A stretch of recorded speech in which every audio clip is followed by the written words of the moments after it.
మనకి మహాకవులు మహాపండితులు అందించింది మన ఊరికే పారాయణ చేస్తూ కూర్చోవడానికి కాదు. అలా అయితే దాని ప్రయోజనం పావలా కూడా అందనట్టే లెక్క. ఒట్టి పారాయణ చేసి కూర్చున్నాము అంటే దాని ప్రయోజనం మనం పావలా కూడా పొందలేదు అని లెక్క. ఇక పారాయణే మహామహిమాన్వితమని నేను రోజు చదువుతానండి, రోజుకు 3 సార్లు చదువుతానండి, 6 సార్లు చదువుతానండి, ఇదంతా గొప్పలు చెప్పుకోవడం తప్పితే ఏమీ ప్రయోజనం ఉండదు.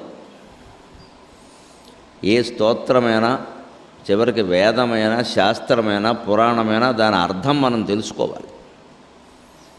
అదృష్టవశాత్తు ఈవేళ అర్థాన్ని తెలియజేసే పుస్తకాలు ఉన్నాయి, ఇదివరకు లేవు. మాకంటే మీరు అదృష్టవంతులు, మాకు ఇవి దొరకలేదు, మేము నానాయాతన పడ్డాం. ఈవేళ అర్ధతాత్పర్యాలతో సహా పుస్తకాలు దొరుకుతున్నాయి.